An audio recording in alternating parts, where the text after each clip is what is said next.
All right, I think we're going to go ahead and get started. We're kind of a small group, so I don't think I'm going to use the microphone. But if you can't hear me, let me know. I'm Laura Cummings. I'm the Assistant Principal for Student Services. Thank you very much for coming out tonight. I will warn you, it's probably not the most uplifting topic. And sometimes I question, why do we do it in December?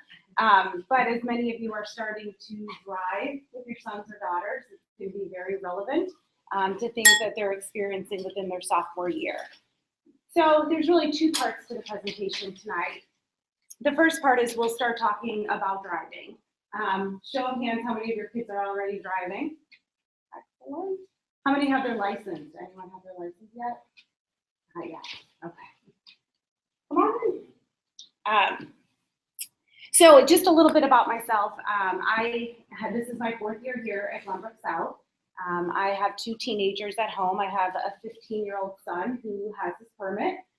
So everything that we're going to talk about tonight is just beyond relevant going on in our house right now. And then I have an 8th grade daughter.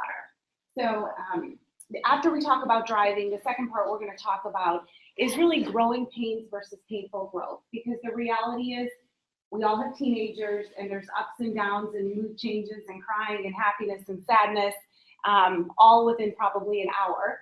But how to tell when it's more than just that. And so that's what we'll spend a little time talking about. Again, probably not the most uplifting conversations that we're going to have here tonight, but I think we'll give you some really good strategies on dealing with these at home. And since we have such a small group, please feel free, raise your hand, shout out, ask questions as we go along. So, no doubt parenting is probably the most challenging thing we can do. And what we're finding out is the more that you stay informed, the more connected you are, and the more that you have a plan and you're prepared to deal with it, the better parents that we can be. And so really today, as we talk through all of this, a lot of what you're going to be hearing is how do we create that plan so that if something does go wrong or something's not right, what do we already have in place so that we're not being reactive? And our goals for our children, we probably all have very similar goals. One is to have them persevere. That is just so very important that our kids can persevere through challenges. And the reality is they head through the teenage years, there's going to be situations that are going to be troublesome and there's going to be bumps in the road, but it's how we allow them and help them persevere through those. Our goal is independence, no doubt, right? We expect that they're going to leave our house someday and be able to function independently. Most of our children are not there at this point, and we would be scared to allow them to be that independent. So how do we get them towards independent? I mean, our goal here at Glenbrook South is by the time they graduate, that they are independent, that they've learned how to self-advocate, and they really can manage things on their own. When they come in as freshmen, that is not our expectation, but it's definitely one of our goals. And how do they have a safe passage through these turbulent teenage years? And so if you came last year to the freshman one, we talked a lot about concerning things, concerning behaviors, and how do you really help them have a successful transition through these turbulent years. Again, this is just in addition to what we talked about freshman year. And the reality is we want our kids to respect us when they're 30. What we're learning probably now is they can't be our best friends. And now's not the time to be your child's best friend. It's really to be a parent. And then what you will find is when they're 30, they're going to come back and have that respect for you at that time. So as you may have recalled from, I've talked about this in 8th grade if you came to the presentations last year, this is more just a reminder. That in teenagers, that frontal cortex part of the brain is not fully developed. And so they're functioning on a part of the brain called the amygdala, and that's the emotional response center of the brain. So the frontal cortex is responsible for all planning, organization, predicting the consequences of behaviors, That's not developed yet, and typically is not developed until the mid-20s. So until then, our kids are functioning on their gut. They're going with their gut, their emotional reaction to something. So when those kids say, come on, let's get in the car, let's go to this party, their first response is, yeah, let's go. And they're not predicting down the road what could be the consequences of that. And I tell you that not to excuse them from all their behaviors, because we still have to hold them accountable and responsible for their behaviors. But I tell you that so that you keep that in the back of your mind, that sometimes the decisions they're making are not thought out, they're not planned. And so they still need parents. As much as they think they don't and they can be independent and make decisions, they can't. They still need us to coach them, to guide them, to help manage them through these years. So there lies the problem. Especially when we start to think of kids experimenting with any types of drugs or alcohol, and now they're going to get behind the wheel of that car. And I don't know for you guys, but the first time I sat with my son and drove, I thought I had the patience of a saint until I sat there. And it was probably one of the most scary experiences I've ever had, knowing I had absolutely no control over what he was going to do. And I have to say, doing this presentation and going to some of the resources has helped tremendously. So we'll talk about that as we go through. So this kind of scary part is we're going to talk about some statistics, and they're not meant as a scare tactic for you to be freaking out that your kids are driving. But again, it's about having awareness of what are the stats out there. And the reality is these statistics, Glenview, Illinois, is no different than these statistics. And so the more we can become aware, the better off we are in terms of planning. So traffic crashes are the leading cause of death amongst young people ages 15 to 20. Do most of you know that? Leading cause of death. If you and your child each drove for 100 miles, your child would be 4 times more likely to be involved in an accident during those 100 miles. This year, your teen is twice as likely to die in a car accident as you. In the first year of driving, 1 in 5 boys will have a car accident, and 1 in 10 girls. And you know, that frontal cortex I was talking about, it's no surprise that in males, it does take longer for that frontal cortex to develop. And that's why insurance rates, especially for males, don't drop until the mid-20s. So this statistic is not surprising that there's typically more car accidents with males. They definitely tend to engage in riskier behaviors. 2 in 5 teen deaths were related to motor vehicles. The majority of fatalities actually occur during the day and do not involve alcohol. However, alcohol is reported in 1 in 4 accidents involving teens. 20% of the cars on the road after 1 a.m. are operated by intoxicated drivers, which makes curfew a very good idea, that they do not need to be on the road at that time. 1 in 5 teens report rarely or never wearing a seatbelt. And I think that's the positive news. I know 1 in 5 still sounds like a lot, but we've learned a lot. I don't know about any of you, when I was growing up, we sat in the back of the car, actually facing the other car, no seatbelts, kind of roaming around the car. But we've gotten smarter about that. And I think us being role models for our kids, and I know I don't ever get in a car without a seatbelt. My kids know the same thing, which was not the way most of us grew up. And so I think teaching them the safety of a seatbelt is fantastic.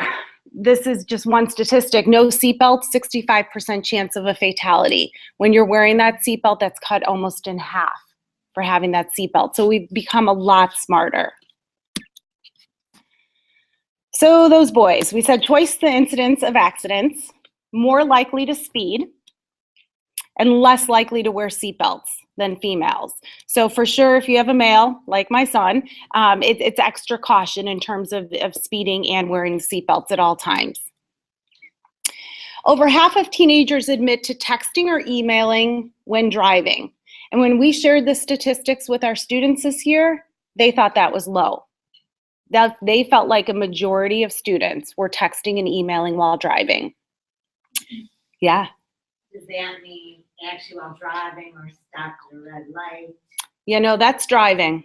I mean, that's the statistic here. And, ironically, when we talked to the students about it, they said, we asked them, how many of your parents text while they drive? And almost every single kid raised their hand. And so I think it's really hard for our kids to engage in a different behavior when all of us are not. And I don't know about you, but I'm very aware when I'm driving, looking at other cars on how many people are actually texting, and it scares the daylights out of me.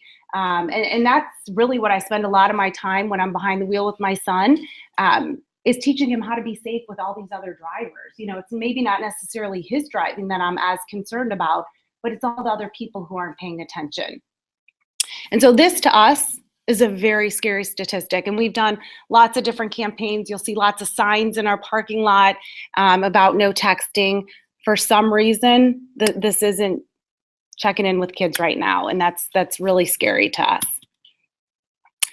6% of all traffic accidents involve cell phone usage, which is about 2,600 fatalities a year.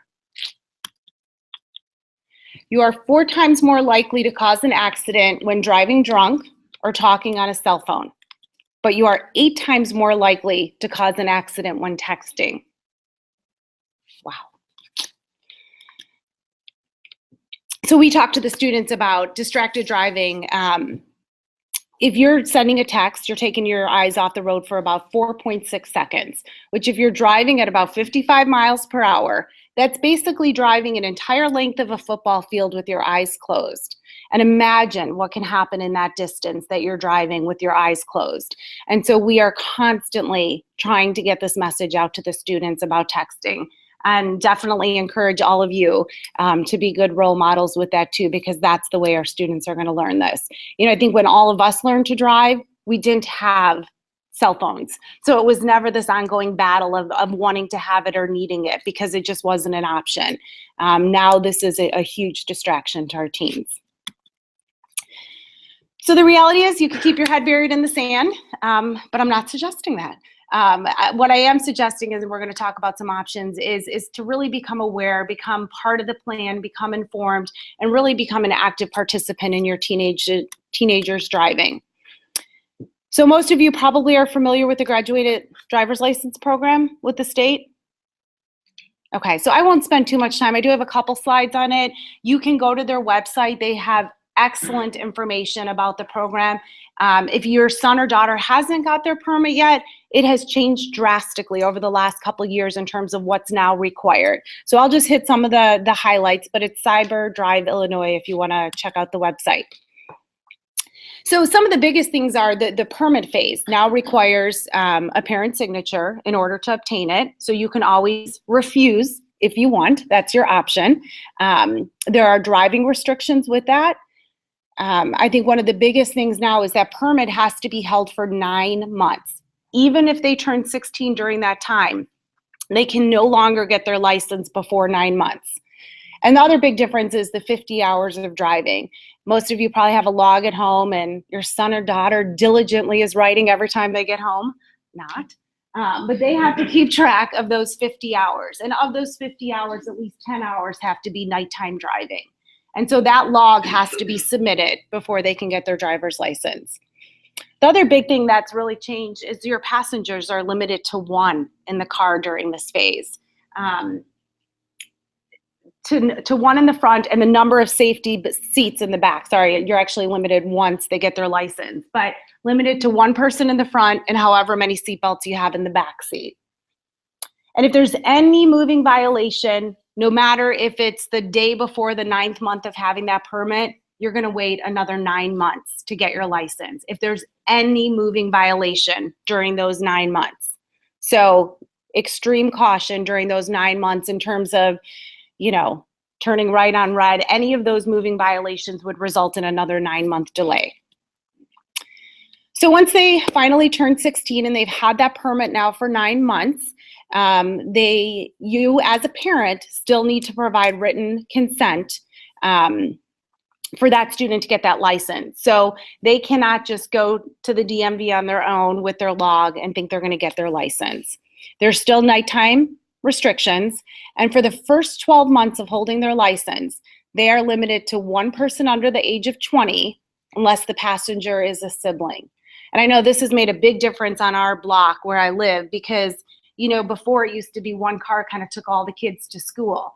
Well, now when these kids are turning 16 and if they have a car and they're driving, they can no longer drive 5 neighbors to school. They're allowed to drive a sibling or one passenger. They're no longer allowed to, which in many ways is so positive in terms of cutting down on the distractions in the car. Unfortunately, I think the cell phone has replaced some of those distractions. So the good and the bad. Is it a sibling and a passenger, or a sibling or a passenger? Well, you're limited to one person under the age 20 unless the passenger is a sibling. So in addition, you can have, like my neighbor takes his brother and my son. So you can have that one extra person beyond a sibling. Yep. Until they're turn 18, right? Right. 16 and 17, correct. For the first 12 months that they obtain their license. So it's somewhere between 16.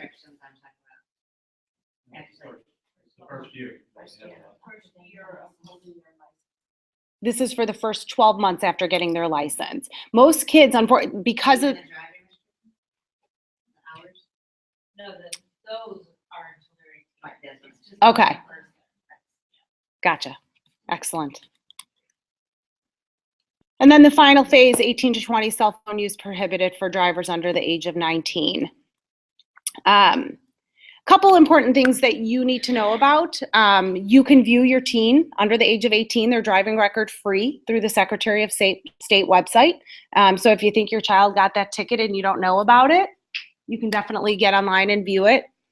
Parent-teen driving contracts. In a minute, I'm going to show you a website that has a lot of these sample contracts, and they are wonderful. I would highly encourage you to use one of these contracts, modify it to your own needs at home, but it really takes away kind of that verbal battle that you may get into in terms of driving. Illinois experienced a 50% drop in its teen driving fatality rate since these new laws took effect in 2009. That's huge. So has anyone ever been on the Drive at Home website? Great, great resource. It's through the National Center for Safety. And I'm going to try showing a video. We'll see if it actually... Your new teen driver has a newfound sense of freedom, but they really need a dose of reality from you. It's only 3 minutes. Getting a new license starts an incredibly dangerous time for teens. After they go from supervised to unsupervised driving, they are 30 times as likely to be in a crash. And car crashes are the #1 killer of teens. This year, thousands of young people will die in teen car crashes, the equivalent of almost 50 filled school buses. Why? Mostly because of inexperience. Good kids who passed their driver's test, gone, wiped out. A teen's risk of being in a car crash is highest when they first get their license, because that inexperience leads to mistakes. Driver error accounts for 75% of all crashes. They are new drivers, after all. Take driving at night. Second nature to you is relatively new and potentially deadly to your teen. 40% of fatal crashes happen at night, most before midnight. Or driving with passengers. You do it safely all the time. But for 16 and 17-year-olds, the risk of death increases 44% with one young passenger, doubles with 2 young passengers, and quadruples when carrying 3 or more young passengers. Or speeding. While more than 1/3 of young male driver fatalities involve speeding, many of these crashes occur because the teen was driving too fast for the situation, something that can only be learned through experience. That's not to say teens don't engage in risky driving behaviors. They do. Nearly 1/5 of 16 and 17-year-old drivers killed in crashes had been drinking. More than half of young people killed in crashes were not wearing seatbelts. And what about the newest risk? Driver distractions. Just talking on a cell phone makes it 4 times as likely a driver will be in a crash. The research shows it doesn't matter if the driver is talking on a handheld or hands-free device. They are both equally dangerous. And texting is even more risky. Nearly 60% of young people admit to sending and receiving text messages while driving. That can be fatal. Texting while driving increases the likelihood of a crash by at least 8 times. So, what is the best way you, as a parent, can help your new teen driver drive home safely? Stay involved. Be a good example when you drive. Help them learn by making and enforcing rules. And remember, ride with your teen often and have them practice, practice, practice, even after your teen gets their license. The tools you need to help you keep your teen driver safe are at driveithome.org.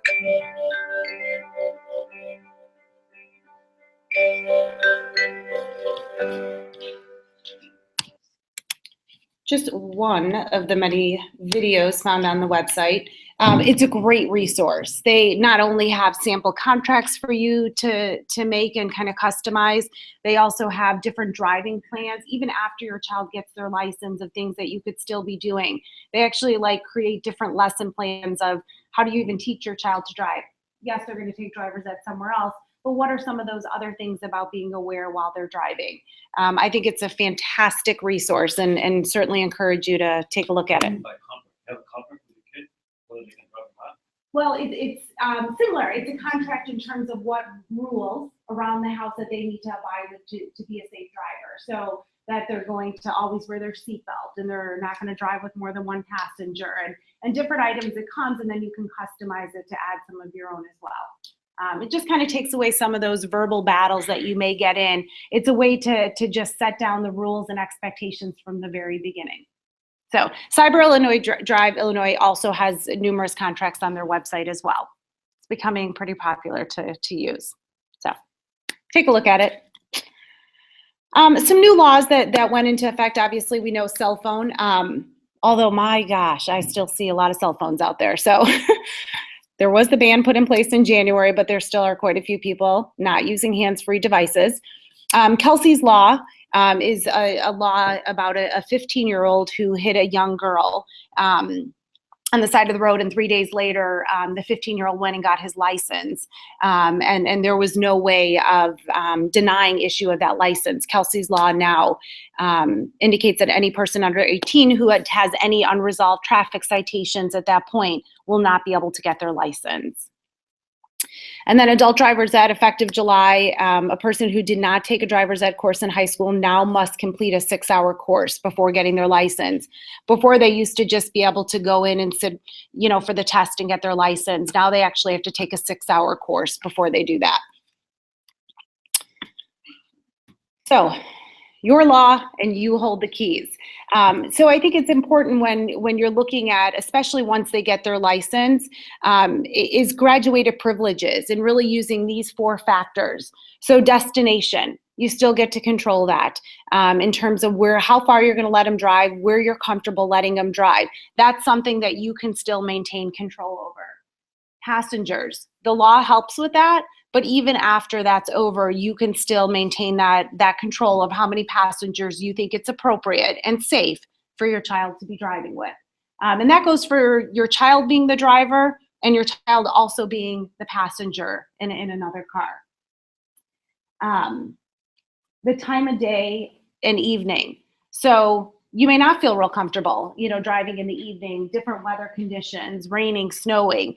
And those are decisions that you're going to have to make when you feel comfortable. I know when we got a little snow or ice the other day and I took my son out driving, I was panicked, as I think I am every time I get in the car. But he needed that experience. Would I right now, if he got his license next week, go out and start driving in the snow? No. I feel strongly that he needs more practice. And I think based on you knowing your son or daughter and knowing their skill and where they're at, make sure that you keep these 4 factors in mind when you're trying to set those limits. And if you've been to any of our other presentations, we always talk about absolutes. So what are the things that you can live with, and what are the things that you can't live with when it comes to driving? So threw a couple of them on here. Passenger limit, curfew, seatbelts, cost of gas, night driving. We're just in the phase of starting to create what are our absolutes at home, because right now we know he can't drive without myself or my husband in the car. But once he gets his license, it's going to be a whole different story in terms of what are going to be our absolutes. And so these are conversations that my husband and I are having now so that we can be prepared. And I am certain one of our absolutes are going to be, you will not drive if you've chosen to drink or use drugs. There is no question about that. There's a very thick line in the sand when it comes to that. And so what we would definitely encourage you to do is to start planning for that now. So we talk about anticipate, analyze, and accept. So before the situation happens, you definitely want to talk about what consequences are we prepared to impose if it happens. So if your child has their license and they come home and you find out they've been drinking, what are the consequences you're going to put in place before that happens? And I really encourage you to do that now. Set what your absolutes are and decide what the consequences will be. Because the reality is, if that happens one night and they come home, like most parents, you're going to be reactive. And you're probably going to ground them for the rest of their lives, and you're never going to drive again. And that's just not realistic. And so that is a very, open-ended threat that you're not going to follow through on. But what can you follow through on? And so maybe it is a period of time that they won't be driving. Maybe they have to be driving with one of you. Maybe, whatever the consequence may be, make sure that not only you've determined it, but your son or daughter know what that consequence is. And every time they go out, you're going to remind them of what that consequence is. Should this happen, these are going to be the consequences, because you don't want any surprises should that happen. Yeah. What's a good number? I mean, there are obviously a lot of rules with driving. Yep. What would you say is a good number? Because those absolutes are nothing you're moving on. Yep. What would you say is like a good number of absolutes? Because you don't want to have too many, because you want to make sure that you can stand by each and every one. You got it. But so what would you say would be a good number? I would say on average 3. 3 is reasonable. I think if you could go anywhere from 2 to 4 maybe, but beyond 4, now that every time they're leaving the house, you're going through this just laundry list. Right now with my son, every time he goes out at night, no matter where he's going, I look at him in the eyes and we go through. There's no drinking. There's no sex. There's no drugs. And we go through and we have 3. And those are our 3 big ones right now, because those are kind of the buzzwords in high school that are happening. And so those are things that my husband and I feel very strongly. These are 3 things that aren't going to take place. And so I think the longer list you have, it's just going to sound muffled to your son or daughter. So I would keep it between 2 and 4. So when it happens, you're going to review what the expectations were. Remember, as I told you, these were the expectations. A child's poor choice, you need to remember, when they make this bad choice, and the reality is we all have really good kids, but they're going to make mistakes. Their frontal cortex is not working, and they're going to make mistakes. And so we have to remember as parents, that's not a reflection on us being bad parents because they made a mistake. They made a poor choice, they accept responsibility, and they learn how to not have that happen again, and they persevere through that. And then after, you follow through with that consequence. So if they have a car and you say your consequence was you're not driving for 2 weeks, they don't drive for 2 weeks. And that may be really painful, and it may be really hard, and they have to take the bus and they're miserable, or they have to walk, but you need to follow through. Most of our students say, in general, parents do not follow through on consequences. No surprise. It's always easier said than done. But it's real important to be able to follow through. And then you're going to analyze, how did the consequences affect him or her? And then you're going to accept the emotions, because there will be emotions with the consequence, no doubt. There may be crying, tantruming, throwing things, but you have to remain emotionless, not easy to do, and have them accept the consequence and then analyze it afterwards. Maybe it wasn't successful and now you need to rethink it. Or maybe it worked fine and you can continue that if it happened again. So you really need to analyze how it worked. So definitely our teenagers can drive safe. I feel confident of that, but they need our support and they need us to be there. I think the real important thing is once they get that license and they turn 16 and they get that license, that's not a time for us to back away and say, you got your license, you're good. And that drive it home website really goes through what are some different lesson plans, even after they have their license. How much is a good idea to still be driving with them after their license? And they're going to encourage a lot more practice even after they have their license. So, questions about driving? Yay. We're good? Okay. Definitely visit those websites. This PowerPoint will be on the website. So if you don't remember it, you can actually go online and see it again. I do have one question. Go for it. I just heard controversy, I got 3 kids, but, like, do the Glenview police enforce any of this stuff? That's from what I've heard, they really don't.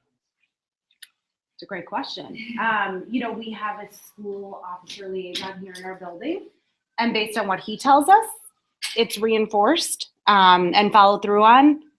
I don't have an answer for you if that's not the case, but that's certainly not the impression we get from the Glenview police. I would say, I do know kids that have been stopped and they will not let them drive home. So you will end up going out and getting them and they'll do it. But I think a lot of parents, my experience, a lot of parents don't know about the driving privileges and the limitations. And if you read the website, outside the curfew hours, their license is invalid. They are driving on an invalid license, which has a consequence for your insurance. So, we have a senior and I always just said, this is the law. Right. It's there for a reason. I didn't write the law. Sorry, you don't like it. But there are insurance consequences. They're in an accident. So, Absolutely. All due respect to the parents in the room, I am a police officer somewhere on the north side, we'll just leave it at that. And I'm very, very good friends with a lot of the Glenview police officers. The number one thing that will dictate what happens to the child is the child's attitude. If the child isn't respecting me, I can guarantee you I will write them every ticket I can because they're certainly not respecting the parents. When they have an invalid license, the car has to be towed, $500 administration fee, plus $35 a day storage. In addition to all of that, the parents always get called. The reason they have to do something with the children is if I pull your child over, before I get out of the car, I want that license plate. It says Sally Smith, mom and dad, Sally and John Smith, there it is. I let them go, and a block later they get killed. You guys are going to sue me because you're going to say, hey, you had my child and you let them go. Now, when I call you up and say, come get your child, you're going to be saying other things to me that I again change my mind of giving them a break and writing all those tickets. But all this stuff that you're talking about here legitimately comes back to the parents. I hope the parents do something. I've given a lot of breaks. I won't let the kids drive. Honor roll kids, stoned, drunk, whatever. Sometimes they get the tickets and they go to court. Sometimes they get arrested. Sometimes they get a break. But, it depends on what's going on. Parents are surprised as hell at times. What? Little Johnny did this? Oh, yeah, little Johnny's got a quarter ounce of weed on him. And they didn't think their own little kid had that. And that's the whole North Shore. It's not just Glenview, but it's everywhere. Because I talk to a lot of people, I go to a lot of training. But everything you said is absolutely true. Yes, the Glenview Police Department, they have to. It's a liability issue. My son was driving with somebody one day, and there were 3 kids in the car. 2 days before that happened, the Glenview police officer said, looked at my son and said, oh, I know who your dad. Get in the car, and then as they were driving home, oh, I know your father. And didn't write the child a ticket for it, but made the situation legal at that moment. But the child driving was so respectful.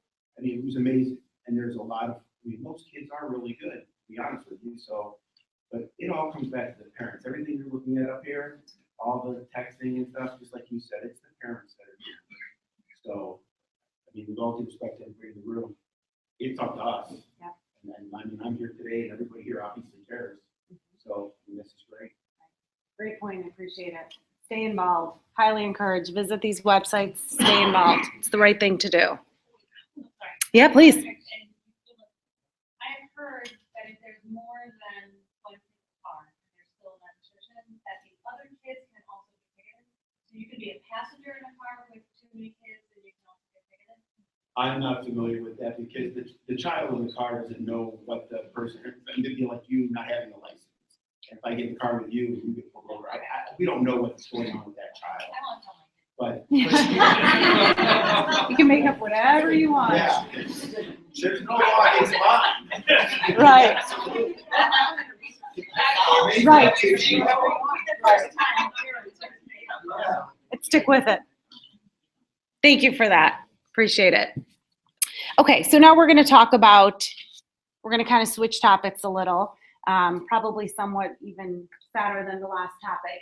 But again, keep in mind, this is not meant to be sad. It's meant to raise awareness, to get you involved, to look for the signs.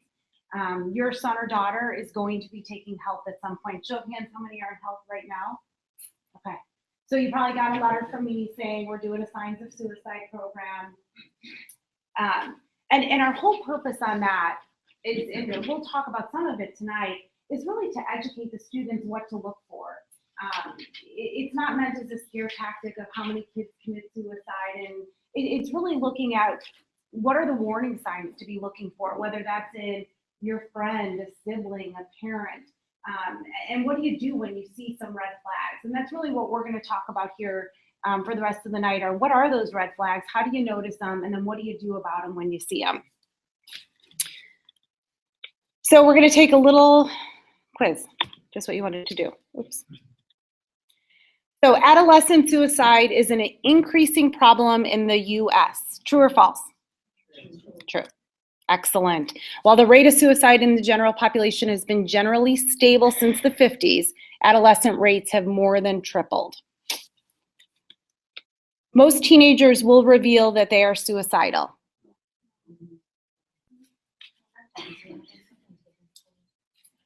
Good, true. Most teens who are experiencing active suicidal ideation will admit their plans to someone who is concerned and inquires about their distress. Most times they are looking for some reason, someone to say something to kind of give them that opening. It's having that other person be aware of what are those kind of phrases and things that they should be looking for. Talking with someone about suicide may promote suicidal ideas and behaviors. False. False. It is inner distress, psychiatric illness, serious life stressors, and irrational thinking that lead to suicidal behavior, not expressions of concerns by other. And I would say that's probably the one concern we hear most from parents, especially once we start doing that unit in health, is, wow, if you're going to be talking about it, is that going to make my child more suicidal? And that really is a myth. It's not true. And again, our intent in talking to students about this is really just being aware of what are the signs to look for. More. The majority of adolescent suicides occur unexpectedly with no warning signs. False. Correct. Over 90% of suicidal adolescents give clues to others prior to their attempt. Most adolescents who attempt suicide fully intend to die. True? False? Split? False? False. As a rule, survivors of suicide attempts are relieved to have lived through their suicidal crisis and are grateful for intervention, most. Adolescent suicide occurs mostly with lower socioeconomic status kids than among wealthier kids who have access to greater resources. You got it. Adolescent suicide is a threat to kids of every socioeconomic level. So let's just talk a couple quick statistics. Suicide is currently the third leading cause of death for children 15 to 19. Males are 4 times more likely to die from suicide than females are. Females are more likely than males to have attempts 1 in 5 teens think about suicide, and 1 in 6 teens actually make a suicide plan. 1 in 12 will actually attempt suicide, and 8 out of 10 ask for some help before committing suicide. So among high schools, 27% of students will seriously consider suicide, and 8% of them will actually carry out a plan to do so. The stats drop somewhat with college students, where 10.3% will consider suicide and 6.7% will carry out a plan. So what are the signs and symptoms? This is really what we need to be looking at, and we're going to look at 4 different domains here. So when you look at that physical domain, looking at either excessive fatigue or hyper, sleep disturbance, change in appetite, frequent complaints of physical symptoms. So the reality is we may see all those in our children on any given day, and that is the reality of having a teenager. When you're looking at something like this, it's something that persists typically for more than 2 weeks. So you start seeing this change in pattern, change in sleeping, change in eating, and they're not like rebounding back. So after 2 weeks is really the time that you should be kind of getting that red flag, like something's not right. Because the reality, if we looked at this every day and saw any of these, it could be on any given day with any of our children. Regarding the behavioral domain, any kind of withdrawing behaviors, running away, neglect of appearance, so they haven't showered, they're not really caring on how they look. One that's very typical is giving away possession, so they start giving away things in their room or things that they really like. Loss of interest in pleasurable activities, so they've always been part of the band or orchestra or football, and they've suddenly decided to drop those activities that cause them some pleasure. Decline in previous level of functioning, whether that's academic, social, emotional, behavioral, and then the use of alcohol and drugs. Because keep in mind, once they start using those alcohol and drugs, they're already not making great decisions because of the chemical in their brain. And then you add the hormones, and now you add altering drugs and alcohol. And if they were considering or were depressed or were considering suicide, that is going to increase the likelihood if they are using drugs. Affective domain, depressed, crying, hopeless, anger, any marked change in behavior. And then within the cognitive domain, a decrease in concentration or preoccupation with death. So some of their verbal comments, which kind of hints at what they're thinking. It's no use. I won't be a problem for you. Nothing matters. I won't see you again. The world would be better without me, or nobody would miss me. And a lot of these statements is really what we're spending time with, and not only sophomores in health class. We met with every student this fall and reviewed all of these red flags to be looking for. And then we talked to the students about, okay, now what do you do? And one of the biggest things we talked about, how many of you know that we have a concern hotline? So we have a concern hotline that students can access by calling a phone number or by going on our website and filling out an email. And that goes to 3 of us. It goes to myself, the principal, and our assistant principal of the dean's office. And we get that immediately when it's filled out, and we respond. There are kids out there. We are teaching our students here to respect the building, the community, and really take care of each other. And they are doing that. They are using this hotline on a regular basis, and really identifying.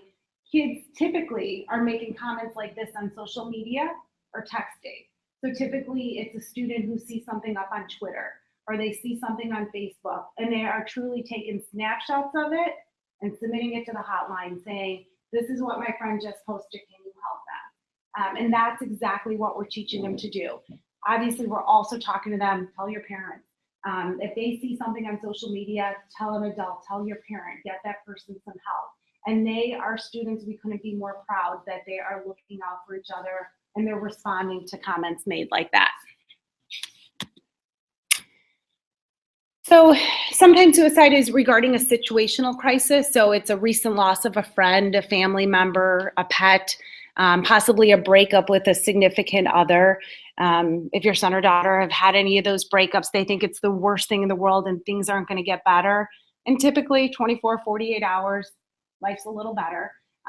It's when they're not making that bounce back to kind of normalcy. After 2 weeks is when it's really time to be concerned.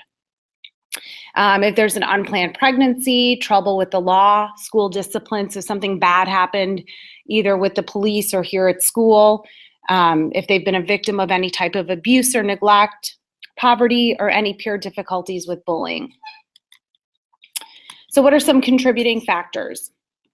So we already said it's really not, one of the contributing factors is not talking about it.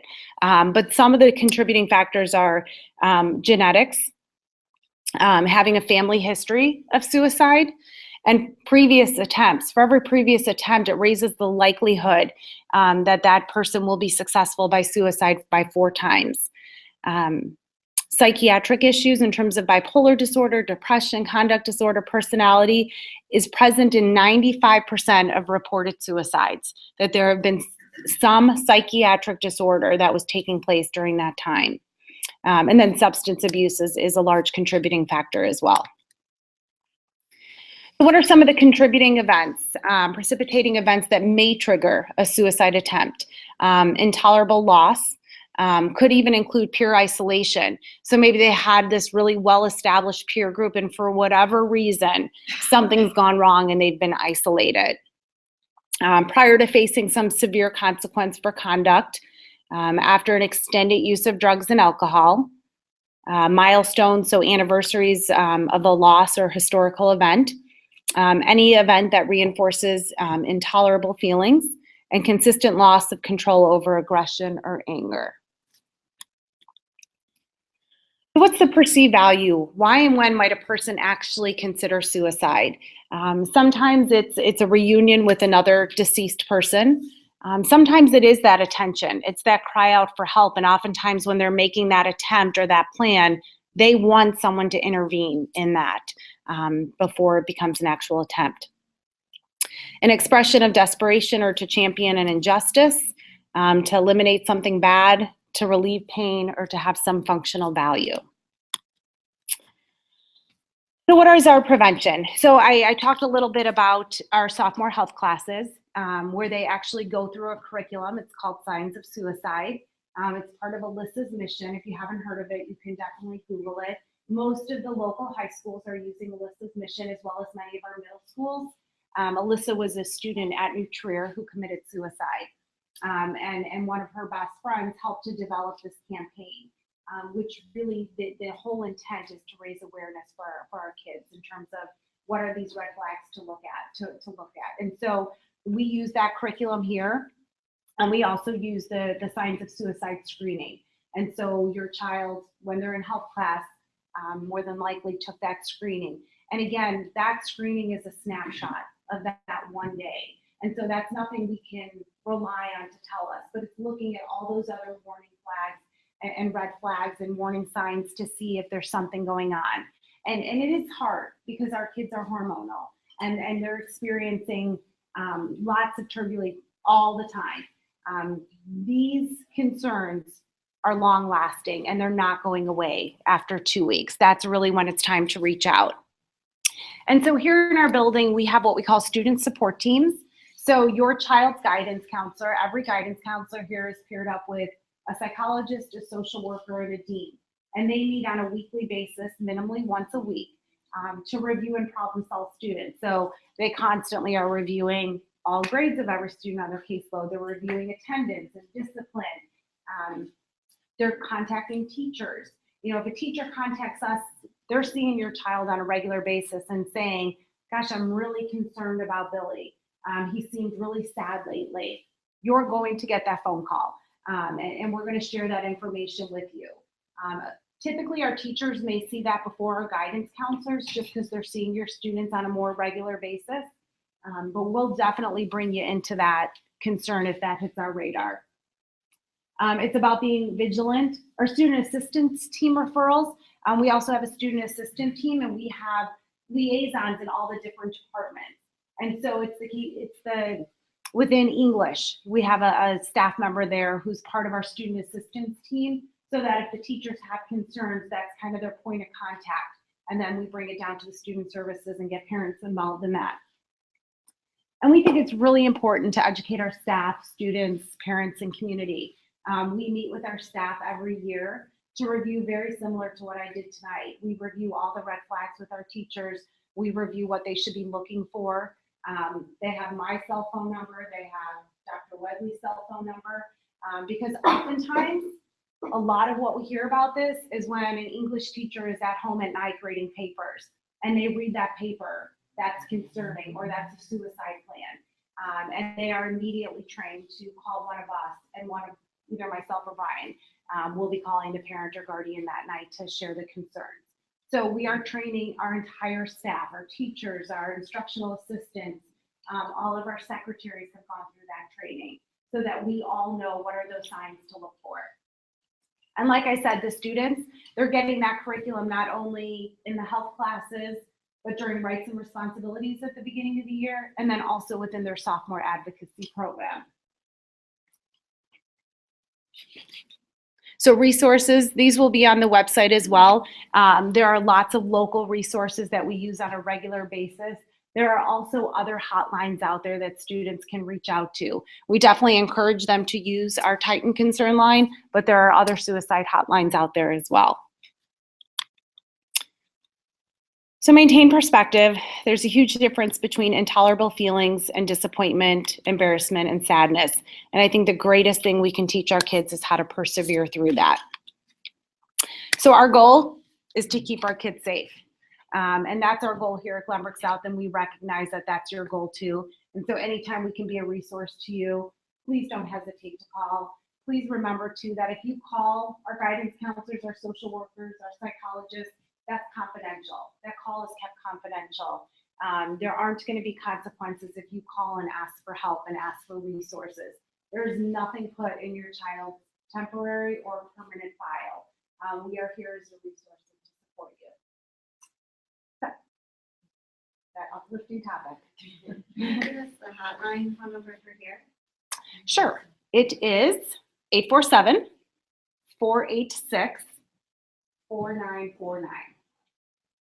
And you can also access it if you go to our website. GVS website, you can access it under parents up in the top right corner. It's the first thing. It says the anonymous concern hotline. And on there, it will give you the phone number or the web form to fill out. Other questions that you have? Well, I'll stick around for a couple minutes if you have any questions. Thank you very much for coming out, and really appreciate you guys being involved. It's wonderful to see so many of you here. We definitely got a bigger crowd, and I'm really appreciative of you being invested in your child. So, thank you. Thank you.